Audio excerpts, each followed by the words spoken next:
Olá, melhores leitores, tudo bem? Há alguns meses eu fiz aqui no canal uma resenha de Duna.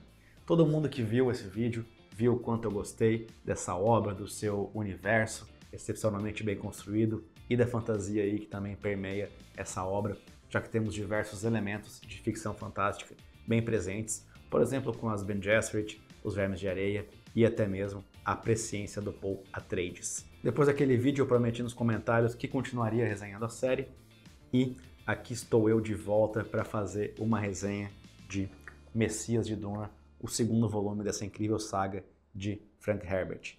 Se você quer embarcar nessa viagem por Arrakis junto comigo, me encontre depois da vinheta.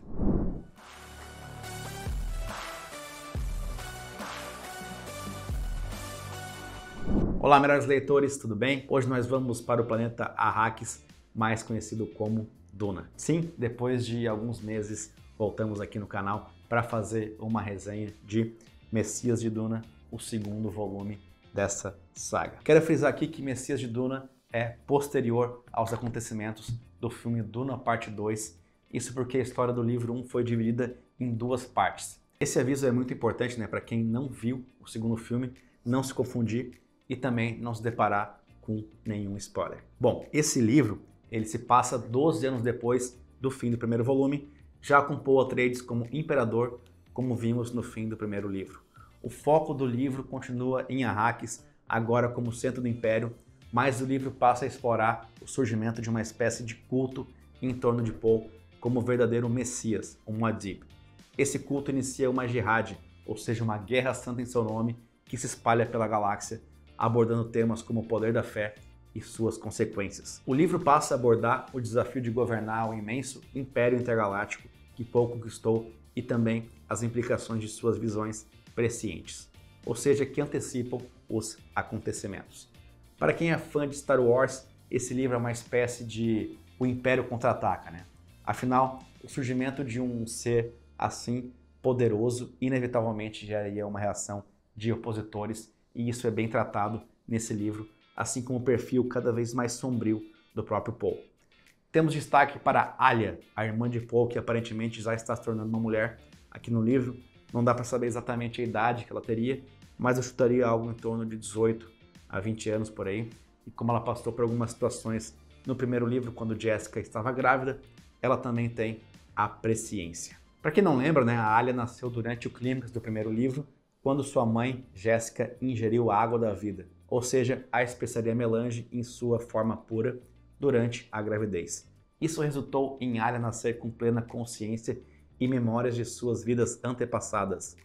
Essa condição peculiar confere a Alia habilidades únicas, incluindo a presciência. E por ter essa consciência de vidas passadas, ela também pode ser considerada uma Bene Gesserit. Enfim, a Alia passa a ser um personagem cada vez mais importante. Além disso, teremos o retorno de Duncan Idaho, que introduziu a Ordem dos Ben Tleilax na história. A presença de Duncan, renascido como Ghola, que é uma espécie aí de clone, mas com consciência alterada, como se fosse outra pessoa, acaba desempenhando um papel significativo na trama, oferecendo uma abordagem única para explorar a manipulação genética, a ressurreição e alianças complexas no universo de Duna. Por fim, temos um notável declínio de Paul, que enfrenta um gigantesco dilema e uma profecia sombria sobre seu próprio futuro. Então, sobre os temas, né, que são tratados como pano de fundo do livro, acho que os principais aqui são a política e a intriga, demonstrando a reação dos opositores de Paul, tendo aí as Casas Nobres, as Bene Gesserit, os Mentats e outros grupos envolvidos nessa conspiração, criando um cenário político bem tenso e também um leve declínio no poder do próprio Paul. Essas maquinações políticas deixam o livro bem mais lento e confuso, não tem jeito.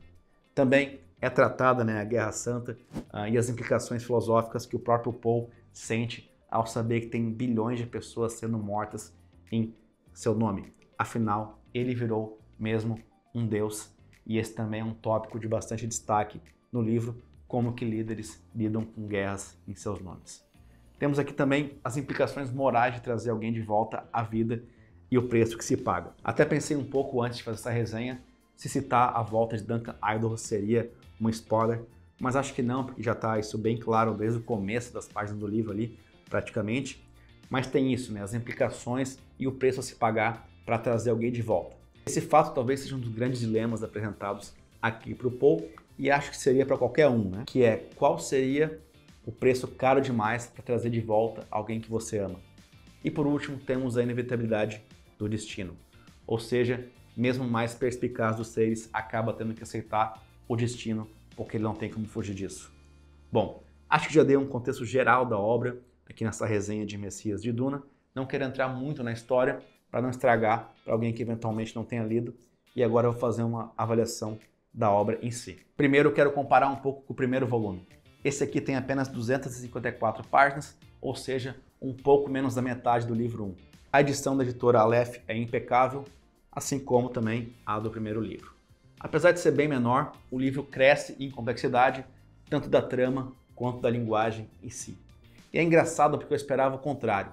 Dentro de mim, eu teria a impressão que um livro maior seria bem mais complexo, mas é o oposto. Nesse aqui, você vai precisar ser bem mais detalhista nas páginas para não perder nenhuma explicação. Até às vezes voltar um pouco para de fato não perder nada. Além disso, a própria linguagem do autor se tornou bem mais difícil e isso, eu confesso, me fez demorar muito para ler essa obra. Eu diria que praticamente eu levei mais tempo para ler isso aqui do que o livro 1. Acho que para mim o grande clímax foi sim a volta do Duncan Idaho, já na partida do livro, e eu sinto muito a ausência da Jéssica, que não aparece e é apenas mencionada ali de relance uma ou duas vezes, e acho que fez bastante falta nesse livro. Aqui eu tive também uma resposta bem dúbia a esse livro, porque os acontecimentos eles são interessantes, toda essa questão de ecologia, da religião, da política, dos Fremen, tudo isso continua bem interessante. Mas por outro lado, faltou aquele molho especial que tinha de sobra no primeiro livro. Minha nota do Scooby para essa obra foi 3, e bom, em geral eu entendo que essa obra é bem inferior ao primeiro volume, e acho que é uma leitura boa somente para quem, como eu, ficou vidrado ou vidrada no primeiro livro. Porque se não foi o seu caso, dificilmente você vai terminar de ler essa obra, sendo bem sincero. Aí quem sabe pode ser bom apenas ler o primeiro volume e encerrar sua saga de Duna por aí. Mas se você se apaixonou por Duna, aí sim se joga nesse exemplar, porque teremos que saber como que essa história toda termina, né?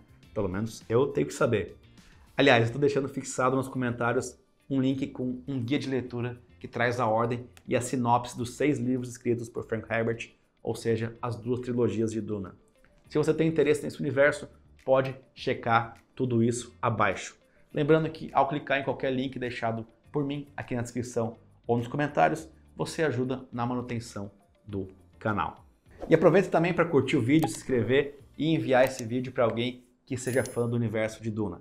Quem sabe você também o estimule a ler mais essa obra. Por último, quero saber como foi a leitura desse livro e o que mais chamou atenção em toda essa história.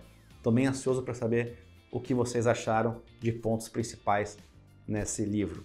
No mais, nos vemos no próximo vídeo. Até a próxima!